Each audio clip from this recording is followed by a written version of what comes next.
Pada malam hari ini sesuai dawuh beliau, para hadirin sudah membawa kitab Minhajut Thalibin dan kita akan ngaji dengan beliau.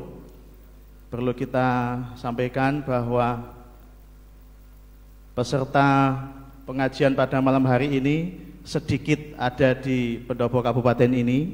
Sebagian besar sudah ada di YouTube yang live streaming di berbagai Facebook, baik NU, Muhammadiyah dan lain-lain live streaming, kemudian di Zoom meeting, bahkan Zoom meeting sudah kita buka berjubel sejak ba'da maghrib, ada yang dari Bandung, Semarang, Jakarta pada ikut. Alhamdulillah, dengan demikian syiar agama Islam, dakwah Islamiyah di negeri kita ini semakin hari mudah-mudahan semakin membaik, semakin baik, berkah, amin Allahumma amin.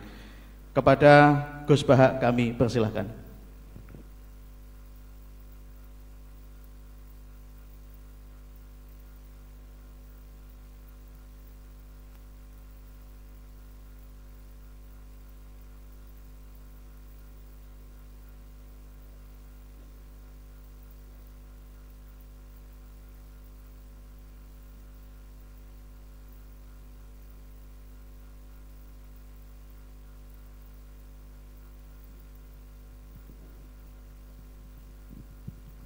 Assalamualaikum warahmatullahi wabarakatuh. Bismillahirrahmanirrahim. Alhamdulillahirabbil alamin wassalatu wassalamu ala asyrofil mursalin sayyidina Maulana Muhammadin wa ala alihi washabihi ajmain. Amma ba'du. Ingkang sangat kita hormati guru kita bersama Kiai Haji Ulil Albab Arwani, wonten para habaib utamanipun Habib Zainal Abidin Al-Kaf, para umarok yang saya hormati, ada PLT Bupati Bapak Haji Hartopo, ada Bapak Kapolres, Dandim dan yang mewakilinya semua yang saya hormati. Meneruskan ngaji di Madinatul Ilmi di Habib Bidin, ini ngaji hiwalah, ini diligerkan. Harusnya ngajinya di Habib Bidin tapi diliger ke Sekda. Saya mau saja supaya kelihatan rukun antara Habib dan umarok. Karena kata Habib Bidin nggak apa-apa Gus gitu. Ya memang rukun gitu. Jadi ini nggak pencitraan ya. Bukan pencitraan tapi memang rukun gitu. Seperti yang dikatakan Kiai Haji Ulil Albab tadi, atau yang biasa kita sapa Gus Bab, bahwa jihad itu dari kata jahada yujahidu mujahadatan. Kalau masdar mujarrodnya jahida dan baca jahada jadi jahdan wa jihadan, itu maknanya serius menekuni sesuatu. Jadi tidak harus bentuknya perang. Tapi Islam juga jangan anti perang, karena andaikan Islam itu tidak punya konsep perang, itu juga kita bingung saat kita dijajah Belanda. Jadi sesuatu itu pasti akan ada momennya, ada pembenarnya. Disebut kalau dalam fikih muqtadul hal. Saya masih ingat beberapa cerita lesan. Dulu perang itu harusnya 7 November. Bung Tomo datang ke Mbah Hashim. Tapi kata Mbah Hashim jangan, katanya. Kiai bagian nyeblokno pesawat urung teko. Walhasil nunggu Ki Abbas dari Buntet Pak Kapolres itu doanya spesial untuk menjatuhkan apa? Pesawat. Saya kebetulan banyak kenal sama cucu-cucu Ki Abbas Buntet. Tanggal 10 datang terus perang dimulai. Dan itu menjadi perang bersejarah karena jenderal dari Belanda ya, dari Inggris ya, itu sampai meninggal. Jadi sama Malabia ya.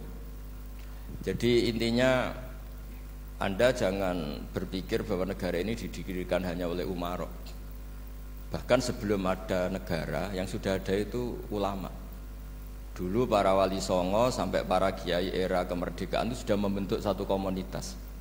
Di situ ada ketua pondok, ada bendahara, ada macam-macam. Sehingga kiailah yang bisa menggerakkan publik untuk melawan Belanda. Karena kiai ini juga yang megang otoritas publik. Ketika seorang Mbah Hashim Asy'ari memfatwakan jihad itu fardhu ain, maka semua orang berpikir harus jihad melawan kehadiran Belanda atau penjajah mana saja. Tapi itu satu sisi ya. Di sisi yang lain, bahasa Arab itu ada sisi uniknya. Kalau menamai penjajah itu musta'marin atau al-isti'mar.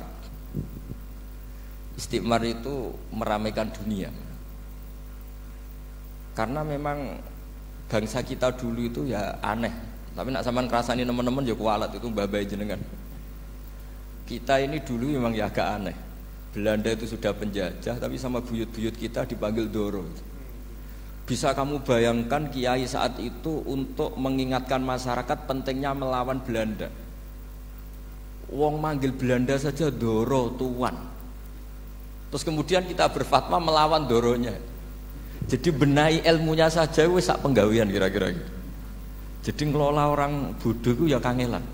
Enggak dikelola itu bangsa kita, dikelola itu ya rodok goblok banget. Wong ngundang penjajah napa?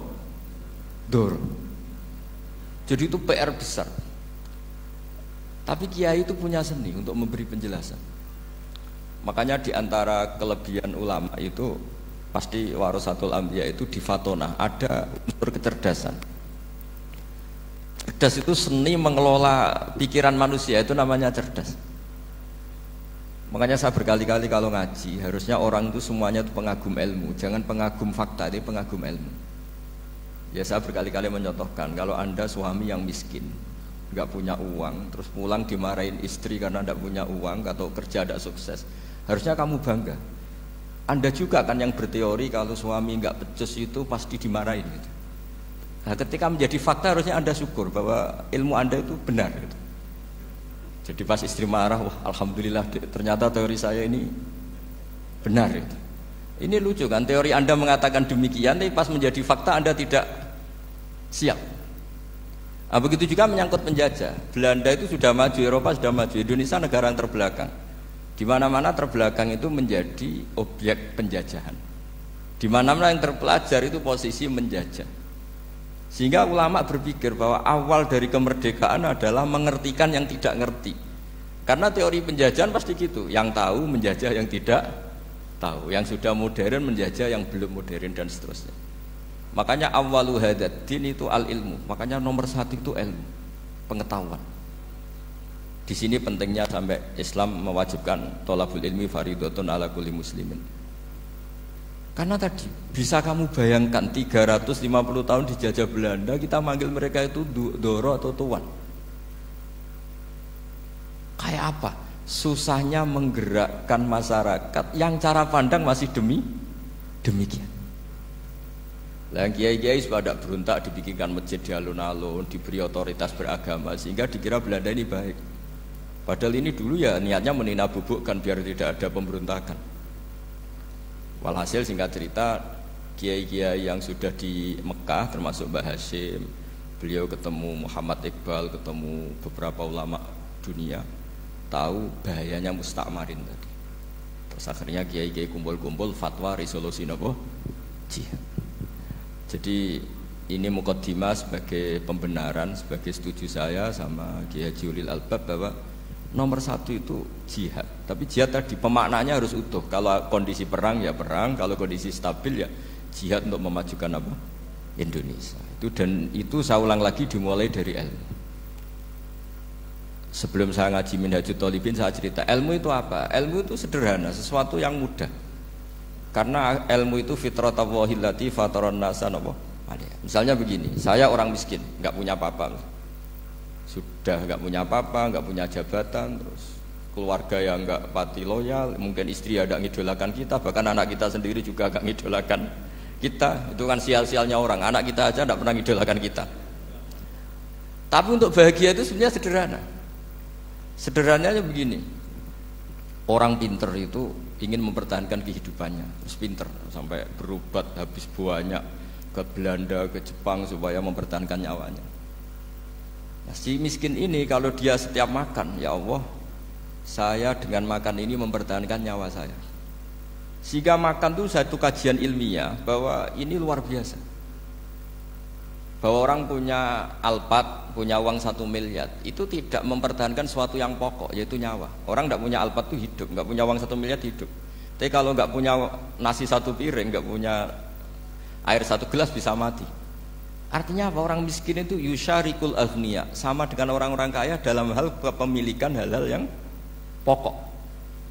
Tapi kadang-kadang orang miskin itu ya nyon sewu agak belagu, sudah miskin ingin punya Alphard, sudah miskin ingin punya uang, ya dia tersiksa. Harusnya cara berpikir Nggak punya Alphard tuh masih hidup, nggak punya uang 1 miliar masih hidup.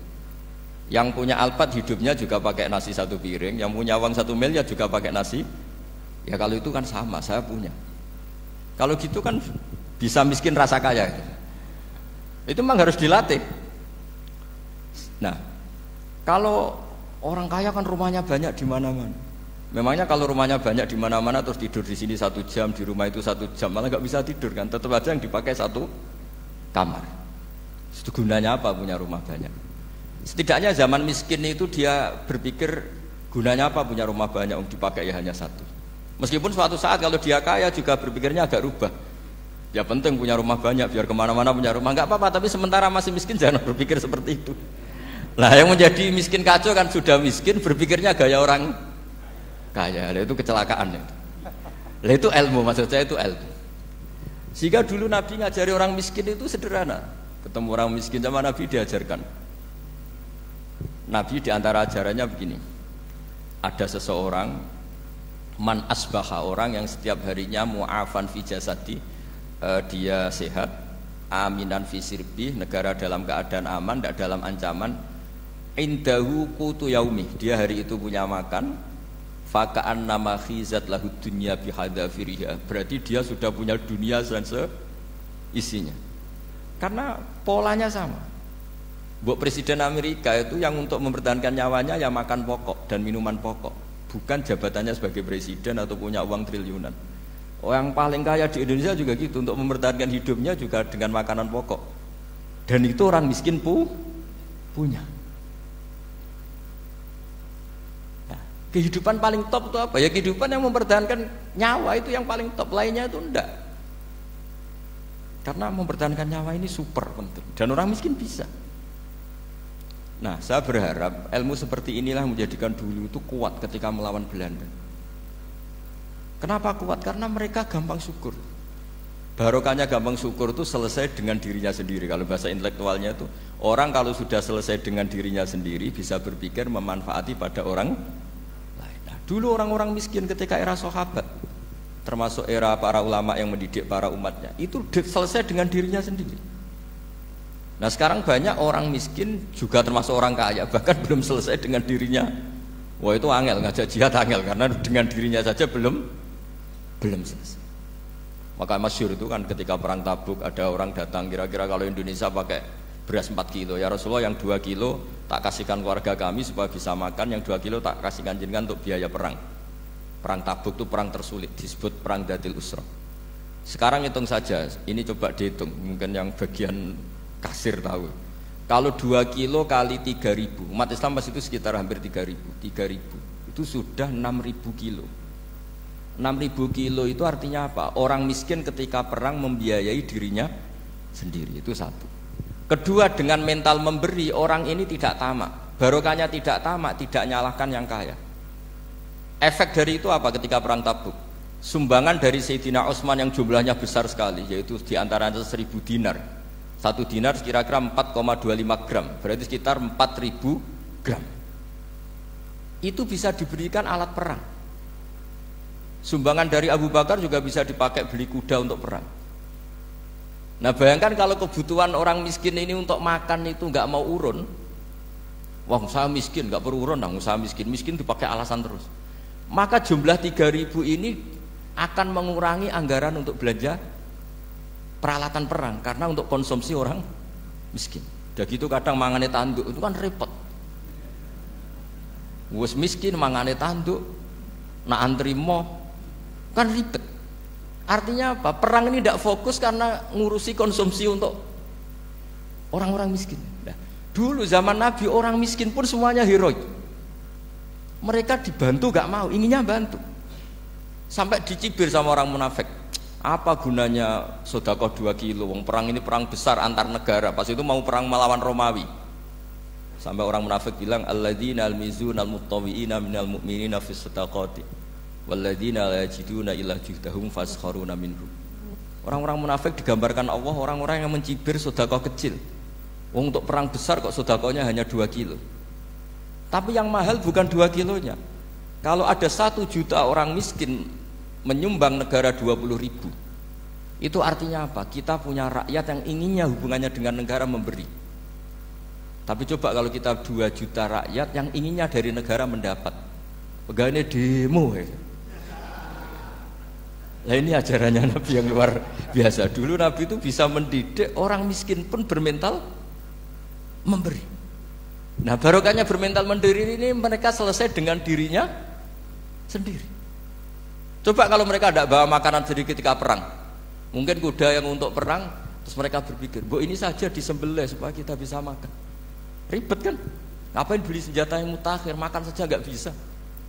Tapi barokahnya mereka urun sendiri. Mereka selesai dengan dirinya sendiri. Ini hebatnya didikan Rasulullah Shallallahu Alaihi Wasallam. Lalu dulu Mbah Hasyim dan kawan-kawan itu berhasil mendidik seperti itu. Santri yang miskin-miskin itu kalau ngaturi kiai duwene telo itu dikekno telo. Duwene wi ya dikekno wi. Sehingga kiai sing wis mapan-mapan, misalnya kados kula wonten kan mun setengah mapan. Ya akhirnya ya iso mangan wi. Jebule wi ku ya enak. Santri ya seneng mergo kiai ini seneng pancen wis suwi mangan pizza misalnya. Ya tapi nak sing melarat terus aku melarat kiai tak kei wi mosok doyan. Wis melarat medhit di alasan kan ribet kan. Ini yang perlu dihilangkan. Medhit kok berargumentasi.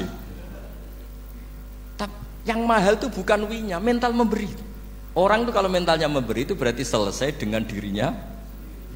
Tapi kalau tidak bermental memberi pasti tamak. Dan tamak itu mesti menghakimi orang lain. Maka dalam kitab Hikam diterangkan penyakit terberat itu tamak. Kenapa? Karena orang pikir itu tidak ada kata-kata kitab Hikam, bukan kata saya. Yang ada itu tamak. Misalnya gini, saya kenal PLT Bupati Kudus. Tidak pernah saya bilang beliau kikir. Tapi sekali saya pernah mengajukan proposal tidak kesampaian. Wah, beliau medit. Jadi saya menvonis medit itu sebetulnya ya karena punya keinginan tidak kesampaian. Coba kalau ndak, mbok medit ora wis ra penting. Misalnya anak-anak muda sama orang-orang cantik di Jakarta, pernah nggak kamu bilang itu sombong? Enggak kan? Setelah kamu bilang, Mbak aku ingin kenalan mbak sampeyan, terus dia agak mau, baru kamu bilang sombong karena keinginan kamu ndak. Nah, bayangkan kalau orang bermental tomak, kayak apa bangsa ini? Nah, sahabat itu dididik oleh Nabi, tomak itu selesai karena keinginan mereka memberi. Sehingga Indonesia bisa merdeka begini itu barokahnya didikan ulama, semuanya ingin memberi. Dulu belum ada negara, tentara-tentara kemerdekaan kalau di kampung-kampung itu ya dibiayai donatur-donatur, termasuk mbah saya, buyut saya dulu. Itu berapa ton aja beras untuk pasukan Hizbullah, pasukan TNI. Di Aceh ada Daud berih, ada baca berueh. Jadi baca aja kayak kira asap ada yang berih, ada berueh, saya juga gak tahu. Orang Aceh kalau baca berih memang nyumbang berapa emas untuk kemerdekaan Indonesia. Yang Kesultanan Jogja Legowo, Jogja tidak lagi negara tapi diberikan bagian dari Indonesia dan seterusnya. Nah, jadi semua ini barokahnya didikan Rasulullah SAW yang diteruskan para ulamanya bahwa nomor satu didik masyarakat itu bermental memberi. Dengan bermental memberi apapun kecilnya ini selesai dengan dirinya sendiri. Itu kalau sampean nggak punya mental memberi nanti pulang dari Pemda, sok acara ini kabupaten berkata ini tok ribet itu. Awas itu, bar ngaji langsung lali berarti sampean. Sudah kalau nggak urun ini sudah luar biasa, nggak urun untuk berkat itu sudah luar biasa. Jadi itu yang makanya Nabi itu Quran dimulai wa mimma razaqnahum apa yunfikun. Quran mengajarkan bermental memberi yunfikun. Nabi berkali-kali ngulang al yadul ulya khairum al yadis sufla. Dan memberi itu tidak harus nunggu kaya. Gambarannya Quran tentang orang baik itu gimana? Alladzina yunfikuna fis sarra wadharra. Bukan fis sarra saja, ketika wadharra juga. Saya pernah guyon sama orang kaya di Jakarta. Dia uangnya miliaran, mungkin malah triliunan. Guyon sama saya, Gus saya ini sudah sekian bangun masjid di mana-mana. Saya ini berarti hebat. Enggak kata saya. Enggak ada masjid agama tetap jalan kata. Karena di kampung-kampung sudah banyak masjid kata. Masih keren tukang becak kata. Kok bisa Gus? Sampai nyumbang masjid 1 miliar, itu masjid apa kata saya? Ya masjid-masjid besar. Nah itu paling dipakai kubah atau menara atau apalah yang tidak mendesak. Tapi kalau orang miskin, ngutangi orang miskin itu kalau nggak utang hari itu nggak makan. Kan nggak mungkin tukang becak ke utang ada bank atau orang kaya raya kan kenal saja ndak. Mesti orang miskin utangnya sama orang miskin. Saya kalau orang kaya, utang Habib Bidin mesti mau beli Innova. Karena level orang elit, jadi utangnya itu beli Innova, aksesoris Innova, seri terbaru. Tapi kalau orang miskin sama orang miskin, utangnya itu beras untuk nyawa. Artinya apa? Kalau saya diutangi Habib Bidin untuk beli Innova, itu ganjarannya itu sekunder. Tapi kalau sesama orang miskin itu ganjarannya primer. Keren mana? Hutang-hutangannya orang miskin sama orang kaya. Satu menyelamatkan nyawa, satu menyelamatkan citra. Dia baru sadar, ternyata orang miskin lebih hebat ketimbang saya, lebih hebat, tapi tidak usah ditiru kata saya. Cuma dia menjadi tidak sombong sekian miliar yang disumbangkan ke masjid karena dia menjadi tahu ternyata itu tidak banget. Nah, kecuali masjid-masjid yang kamu nyumbang memang masjid perintis di daerah-daerah yang belum ada masjid. Kalau masjid-masjid besar itu kan kadang kebutuhannya sudah selera, bukan pokok. Tidak, saya ini cerita ya, jadi supaya orang tahu lah. Zaman Nabi itu orang sudah selesai semua dengan dirinya sendiri. Jadi maksud saya Islam nggak apa-apa tanpa masjid, itu masjid yang sudah sifatnya selera. Indonesia kan masjid sudah sifatnya selera semua.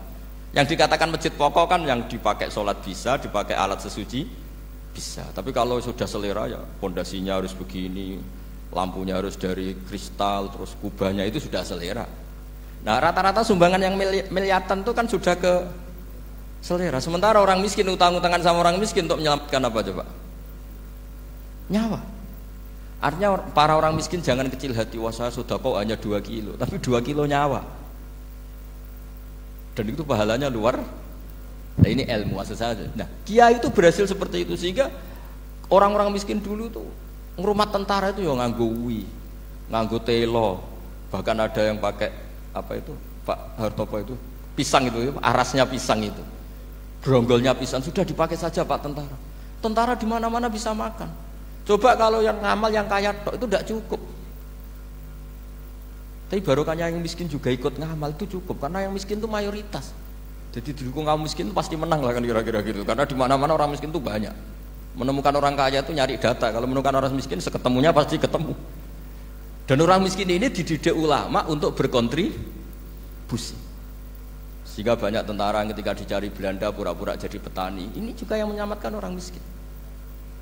Nah, ulama dulu tuh orang paling sukses mensuasanakan seperti itu. Nah, itu yang diceritakan di perang Tabuk, mimpa di maka tayazihu qulubu fariqim minhum. Jadi perang Tabuk itu perang di antara yang paling diceritakan Allah berkali-kali apa? Ya Rasulullah tadi malam saya buruh dan ini dapat 2 sok, ya kira-kira berapa kilo lah.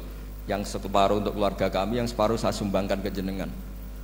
Lu coba perang antar negara hanya menyumbang 2 kilo beras, bayangkan. Tapi nilainya bukan 2 kilo. Kalau 2 juta rakyat Indonesia nyumbang 2 beras, artinya hubungannya dengan negara hubungan ingin memberi. Dan barokahnya hubungan ingin memberi, ora pati kecangkeman tomak, ora pati kakean menuntut. Ini yang mahal itu yang gak ternilai itu. Dan itu menjadi kekuatan yang luar biasa sehingga umat Islam bisa mengalahkan pasukan Romawi. Nah Indonesia dulu kira-kira seperti itu prakemerdekaan. Ya itu saja sebagai mukaddimah Hari Santri. Terusnya ngawas Minhajul Thalibin. Ini sudah sampai bab salam. Kemarin bab sujud, sekarang bab salam.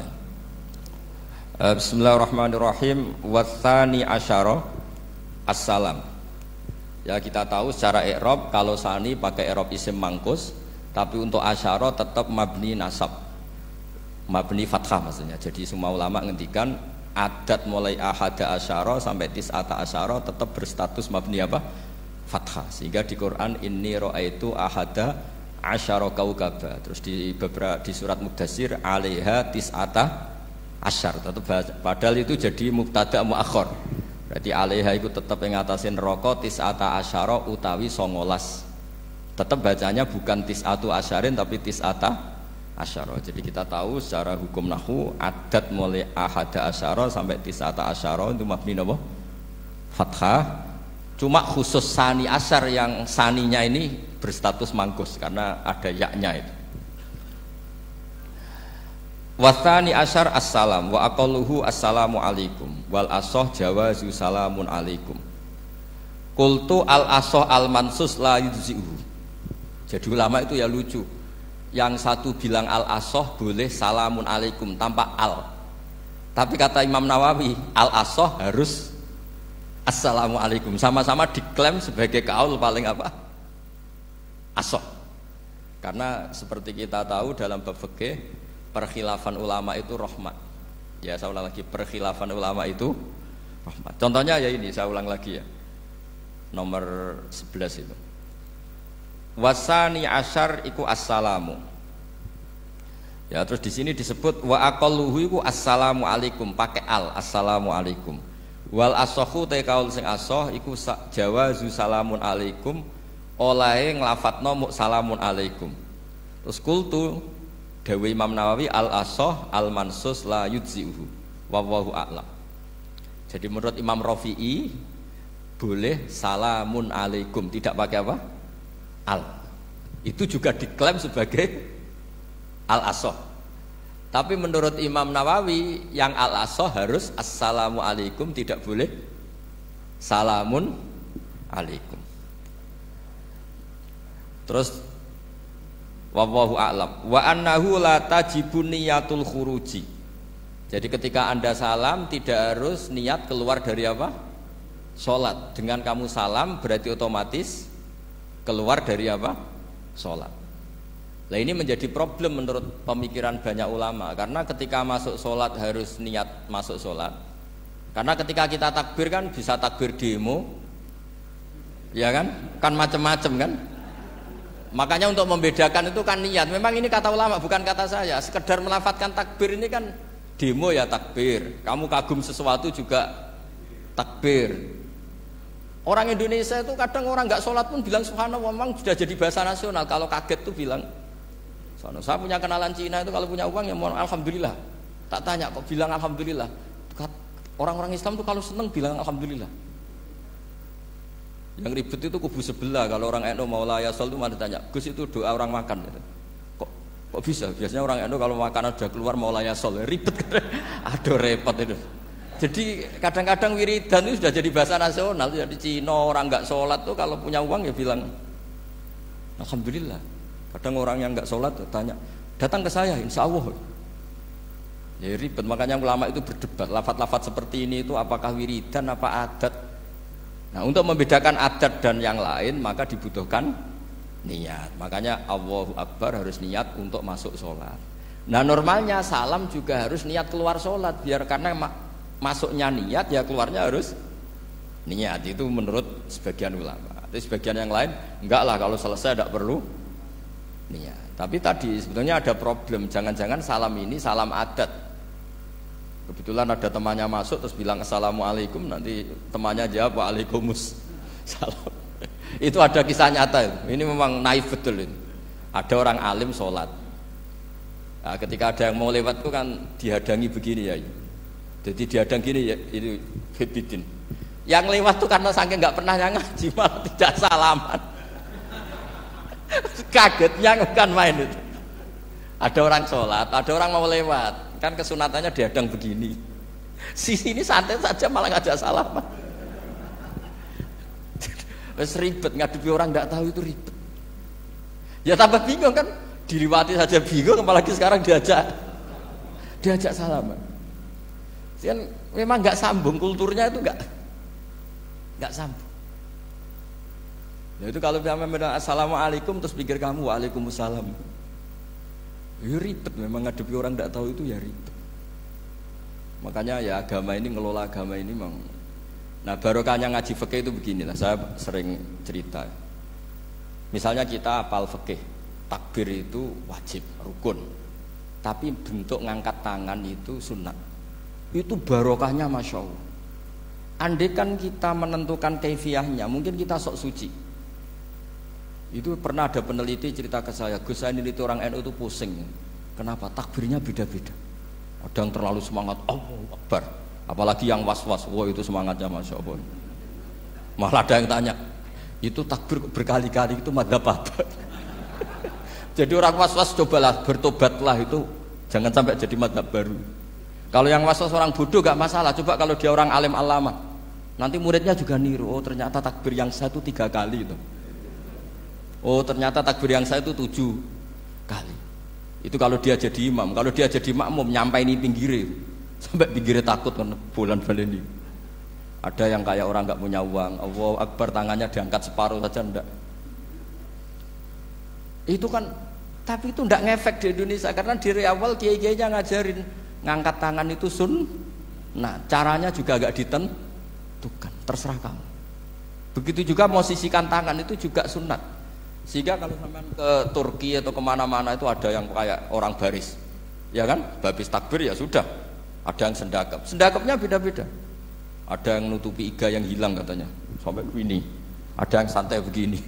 Wah, pokoknya nggak jelas. Sehingga itu kalau di militer ini ada Pak Dandim itu juga bingung ini nggak protap ini kan. Tapi kalau di fikih itu memang kalau sekali nggak diwajibkan terserah masing-masing. Ada yang kayak orang baris, ada yang sendakep begini katanya apa nutupi iganya yang hilang. Wadah yang sambil rasa-rasa macam-macam. Tapi barokahnya ilmu fikih itu diputuskan memang dari awal tidak wajib. Yang wajib itu takbirnya. Maka duduk juga begitu. Meskipun kita sepakat duduk tahiyat ula namanya iftiros, duduk tahiyat akhir namanya tawarruk, itu harus kita vonis, kita hukumi sunnah. Cara seperti itu sunnah. Wa ayyu qu'udin qa'ada sohat sholatu, seperti kemarin di Minhajul Thalibin. Dengan duduk gaya apa saja sholatnya tetap. Sehingga kalau kita di Arab, misalnya pas haji, orang Arab itu memang ya agak kacau. Orang Indonesia itu kalau sholat duduk itu kan memang benar-benar sakit. Sakit sudah agak mau mati itu benar-benar sholat baru duduk. Orang Arab itu enggak. Sholat duduk pakai kursi. Sof itu enggak ada orangnya, ada kosong. Itu jalan kaki, kursinya di bawah. Wong bawa kursi kuat kok sholat duduk. Kalau orang Jawa kan, saya juga iskal orangnya. Kalau bawa kursi kuat dipindah-pindah tapi kok sholatnya. Kalau orang Jawa agak kebayang kalau sholat duduk emang bener-bener sakit. Terus saya pernah ditanya lagi sama orang, Gus di Mekah itu kok banyak orang bawa HP terus kalau ditelepon diangkat soli itu mazhab apa? Mazhab geblek kata saya. Tapi ini kan orang Arab kan seakan-akan terus mewakili internasional kan karena pusat banyak tuh. Ditelepon digoleki telepone wong sae akeh golek ini tok wis kangelan ya. Warang ketemu soli patene. Nah, kita kan diajarin di kiai-kiai Indonesia kalau itu membatalkan apa? Salat. Jadi ribet. Nah, barokahnya kitab-kitab seperti ini meskipun kita di Indonesia itu mengikuti panduan yang diarahkan atau yang dibagukan oleh ulama-ulama dulu. Nah, Indonesia itu makanya berkah. Saya sering ketemu ulama Mekah itu kalau muji haji Indonesia luar biasa. Bukan sekedar sopannya. Memang cara hajinya itu nyari kaul yang disepakati itu sah. Karena memang dilatih KBIH, dilatih Kemenak, masih dilatih kiai setempat. Meskipun niatnya ya kadang tidak baik. Saya pernah tak tanya, kenapa kamu latihan haji sebegitu? Kalau sholat kok enggak? Sholat gak sah, gak apa-apa, Gus gak bayar, ini kaji. Oh ternyata dia itu sholat bedino ratau kursus mbek kula. Bareng ape kaji oleh takok tenan tak takok. Oh sholat kira tau takok nak kaji kok takok. Nak sholat rasa gak iman Gus gak bayar iki haji. Wah, sebenarnya kurang ajar kata saya. Jadi ternyata sekarang terkuak. Kenapa orang-orang awam tuh kalau kaji kok semangat belajar? Semangatnya sama dengan sholat apa di bawah haji jauh sholat itu? Berpuluh-puluh tahun sholat itu dengan gaya yang nggak ada perkembangan. Tapi haji pisan langsung keren. Ternyata karena bayar ya. Apa perlu ditiru? Sholat harus bayar supaya ini supaya. Ya itu alasannya itu. Nak haji rasa berat Gus, apa? Bayar Gus. Nak sholat rasa kok nggak bayar wae maksudnya. Padahal kalau kita ngikuti as-sholat imaduddin, sholat dengan haji itu afdal mana? Afdal sholat, harusnya lebih serius belajar sholat ketimbang belajar haji. Tapi setahu saya nggak ada kan KBIS itu, kelompok bimbingan ibadah sholat. Jadi ini kritikan saya, semoga didengar ya. Cobalah. Padahal riyen Raden Asnawi dikarang pesolatan supaya orang itu sholatnya benar ya, sholatnya benar. Ya jadi ngaji fikih seperti ini setidaknya Anda menjadi tidak mudah mengadili orang lain bahwa sholat itu yang takbir tok yang wajib, Misalnya baca ya Fatihah tok, sehingga kalau ada imam lupa baca surat ya gak apa-apa, memang dari tidak wajib. Jadi pemilahan wajib dan tidak ini penting supaya tidak menghakimi pada yang lain. Jangan sampai perilaku kesolehan itu menjadi bentuk yang mengadili, nggak boleh. Itu Pak Kapolres. Kalau di ilmu fikih itu ada ulama penjaga ilmu itu ekstrim-ekstrim. Dulu ada sahabatnya Nabi namanya Jabir bin Abdullah. Ini ada di kitab Bukhari, di kitab Sholat. Ya maksudnya al ilmu tentang sholat. Itu semua yang di masjid itu sudah pakai jubah, pakai gamis. Kalau orang Indonesia mungkin ya pakai hem, pakai baju batik, pakai. Itu dia datang malah gamisnya dicopot, gamisnya dicopot, imamannya dicopot, terus tinggal pakai satu sarung, terus dicancang di sini. Akidan benatorofaihi ala atik, dicancang begini, kayak cerita-cerita di perang pahlawan itu. Hanya dengan pakai sarung satu dikalungkan itu. Terus ada orang-orang tabiin bilang gini, ungzuru ila ashabi Rasulillah, ini sahabatnya Nabi kok sholat dengan cara seperti itu, enggak islami banget, enggak keren banget lah.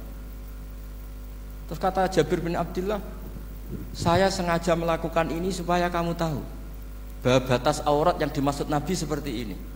Shalla Rasulullah sallallahu alaihi wasallam fi izarin wahid akidan baina tarafaihi ala atiki. Saya pernah melihat Nabi sholat seperti saya ini. Tapi barokahnya itu akhirnya diketahui kalau batas auratul rajul hanya mabena surah war rukbah. Andai kan tidak ada perilaku Jabir seperti ini, orang akan ngira bahwa syaratnya sholat itu harus pakai jubah, syaratnya sholat harus pakai hem. Akhirnya orang-orang yang kebetulan tidak pakai jubah, tidak pakai hem bingung. Misalnya dia katoan seperapat, pakai kaos, neng tengah hutan, rasa sholat, aku ranggo jubah, ribet kan? Artinya apa? Ilmu ini harus dijaga konstitusinya. Barokahnya perilaku Jabir ini, orang tahu batas aurat. Jadi yang lainnya itu mukamilah atau kesunatan. Nabi juga seperti itu. Semua sahabat itu tawaf itu musyatan, berjalan. Tapi Nabi sebagai tokoh dan pas itu sehat. Saya ulang lagi, pas itu sehat. Ini hampir semua ulama bilang pas itu Nabi sehat. Nabi malah naik unta. Itu kata Imam Nawawi dalam kitab Majmu', Nabi naik unta itu lebih afdol ketimbang yang jalan. Padahal trennya ibadah kan al-ajur bi qadrit ta'ab. Karena apa kata Imam Nawawi? Itu menjadi konstitusi ilmu bahwa syarat sahnya tawaf tidak harus jalan. Andai kan Nabi saat itu kok ikut jalan, maka dikira di antara syarat sahnya tawaf harus jalan. Maka kita kebingungan ketika pakai kursi roda karena tidak punya rujukan hukum. Tapi barokahnya Nabi pakai berkendara, orang menjadi tahu, oh itu berjalan itu tidak menjadi syarat sah, berkendara juga boleh. Ya ada juga sahabat yang sengaja omong-omongan, maksudnya tawaf kan kudunya meneng wiridan, tapi ada aja omongan untuk menunjukkan kalau ngomong itu tidak membatalkan tawaf. Sampai seperti itu ulama menjaga konstitusi ilmu. Makanya nyuwun sewu kayak kita ini yang anaknya tokoh, apalagi ini di sini ada Gus Albab, termasuk ada saya, yang anak-anaknya tokoh itu memang sudah harus mulai biasa lah. Karena dulu kalau soleh kebanget itu yang ngel-ngel orang. Abu Bakar, saya tak cerita Abu Bakar itu soleh banget. Saking solehnya itu ini nggak akan ada yang niru, saya yakin. Beliau itu hari pertama diangkat khalifah, hari berikutnya masih dagang di pasar. Singkat cerita ditegur supaya tidak usah dagang, dicukupi negara. Beliau setuju, dapat gaji. Setelah mau meninggal, semua gajinya itu disuruh ganti uang pribadi karena beliau merasa tidak nyaman. Uang mengkhidmati negara kok minta uang, ganti soal uang pribadi, diganti. Nah, itu ya tentu tidak wajib, pejabat juga agak minat niru. Nah tapi lucunya apa? Sayyidina Umar ketika Abu Bakar sudah meninggal itu kritiknya lucu. Kamu itu solehnya berlebihan. At-ab taman badak, sing repot sing genti. Nak soleh kok aja nemen-nemen. Mesti nak soleh ya dikira-kira lah, aja nemen-nemen. Sakake sing ngenteni repot. Makanya saya sering jagungan sama putra-putrane Mbah Mun itu, nak keluarnya gitu. Abah wis alim, ganteng, pengaruhnya gede, aduh, diterima semua pihak, repot sing gede ku. Mulane kula niku husnudzon ana kiai kok pas-pasan iku mesti wis iku dianggap strategi lah dengan cara seperti itu. Loh iya loh, kalau misalnya kita hanya Kapolres itu anak kita kan bisa Kapolda. Tapi kalau kita sudah Kapolri itu anaknya juga jadi Kapolda, belum kayak bapaknya kan.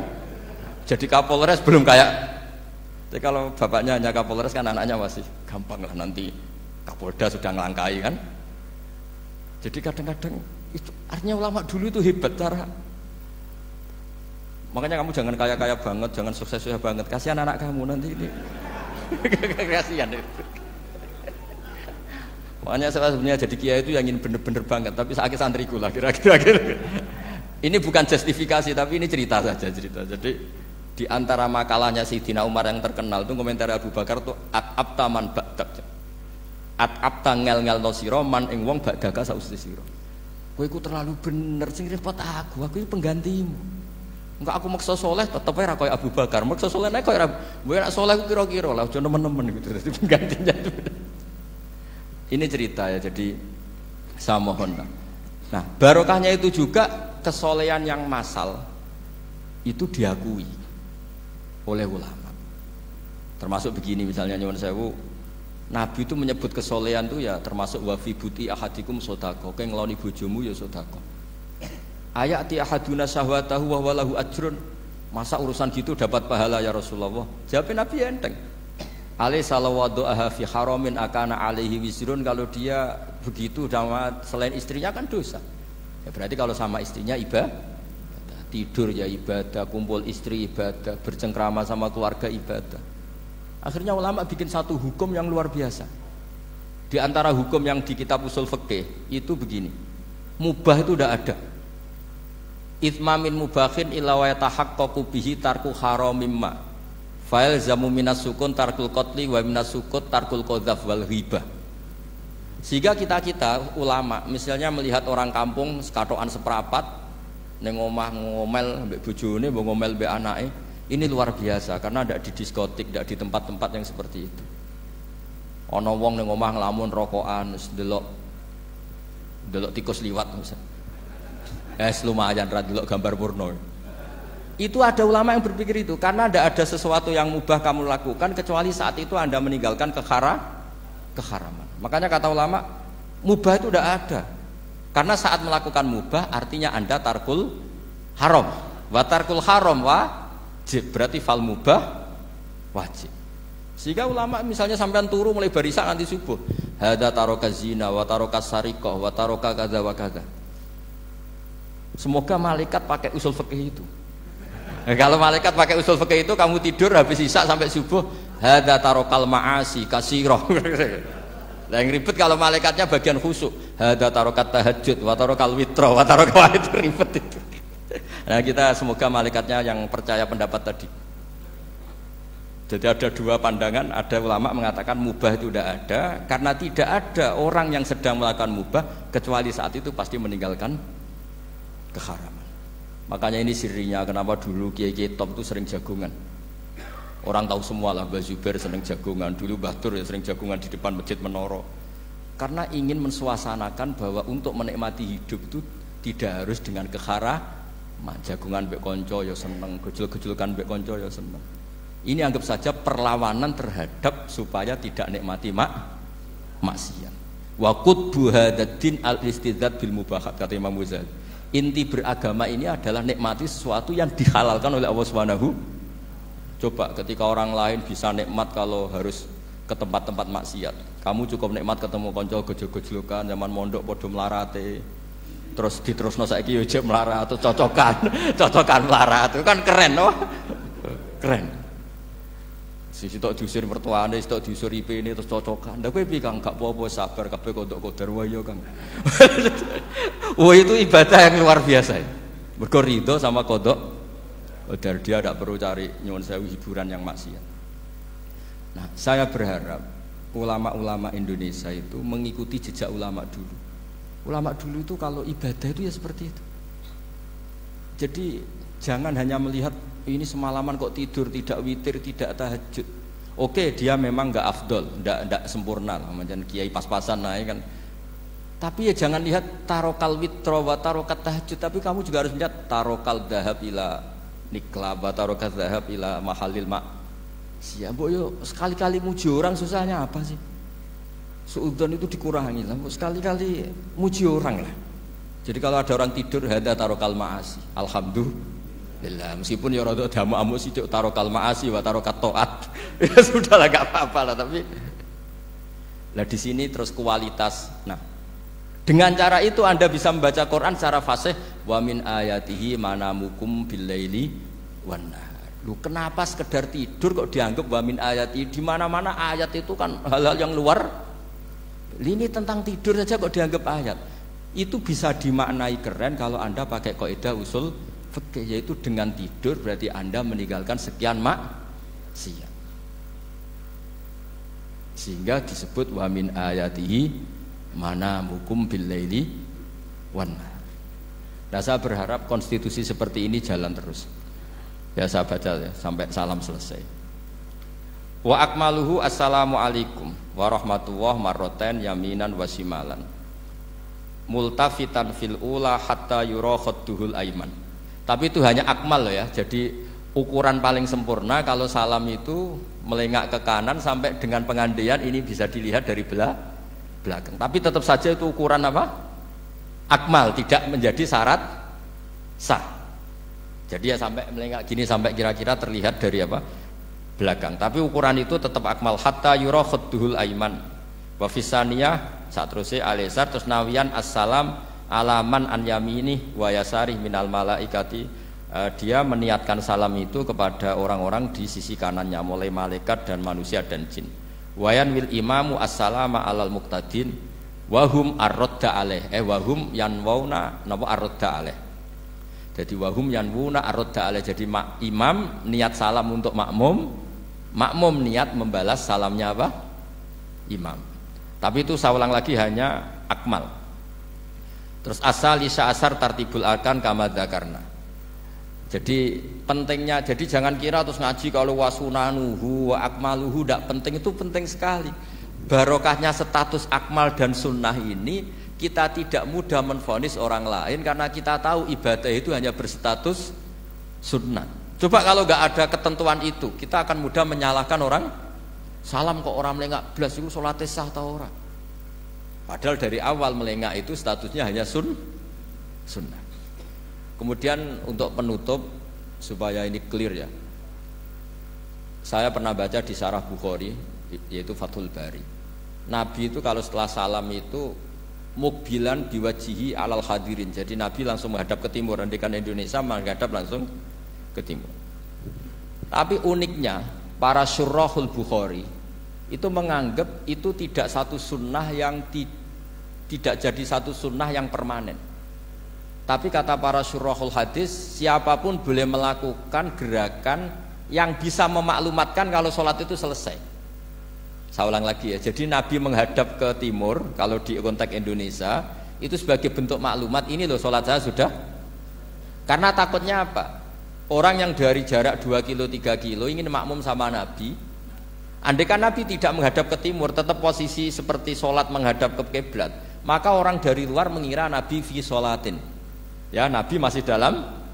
Bahayanya apa? Kalau orang ini langsung takbir usolli fardhu zuhri misalnya makmuman, ternyata Nabi sudah sholat, berarti sholatnya enggak sah. Kenapa? Irtibatus sholat atau robtus sholat biman huwa laisa fi sholatin. Dia menggantungkan sholat dengan orang yang sudah tidak, dan itu bahaya sekali. Masa kamu sholat makmum sama orang yang sudah tidak? Nah, semenjak itu terus ada aturannya ulama, siapapun yang jadi imam harus memaklumatkan diri dengan cara apa saja supaya menunjukkan kalau sholat itu selesai. Makanya adat kiai-kiai kita tetap menghadap kiblat tapi namanya astagfirullahaladzim. Itu sebetulnya memaklumatkan. Lo nak niat banter nyentak pangeran masuk istighfar bianter ya, gak sopan belas. Astagfirullahaladzim. Itu sebetulnya itu memang maklumatkan. Ini lo jong sholatku wis bar. Nah aku apa makmum masbuk sing ijek sholat atau cuma makmum aku gitu. Terus ada yang separuh-separuh ya, tidak madhep wetan, madhep ngulon, madhep ngalor. Nah, itu ya sedengan itu maksudnya sedengan. Karena memang kata Syurahul Bukhari butuhnya itu apa? Imam punya gerakan yang menunjukkan kalau sholatnya itu selesai supaya nggak dikira fi sholatin kemudian ada yang ya clear ini ya. Jadi tidak perlu diperdebatkan kenapa sih ada yang menghadap timur, ada yang menghadap ke utara, ada yang tetap menghadap ke kib. Itu nggak perlu diperdebatkan, itu semuanya ada ilmunya, yaitu Filosofinya apa? Ada gerakan yang menunjukkan kalau dia sholatnya selesai supaya tidak ada yang ikut. Sekali ada yang ikut berarti nanti apa? Robtus sholati biman laisa fi sholatin, yaitu menggantungkan sholat dia dengan orang yang hakikatnya sudah ada sholat. Ya nyuwun ngapunten sanget. Assalamualaikum warahmatullahi wabarakatuh. Sekali ditutup dengan doa oleh Gus Bah, kami mohonkan.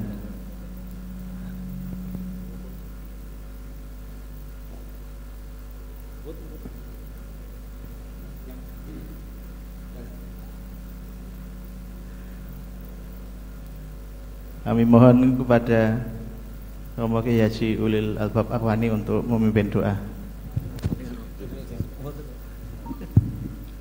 Bismillahirrahmanirrahim. Alhamdulillahirabbil alamin. Hamdan yuwafi ni'amahu wa yukafi mazidah.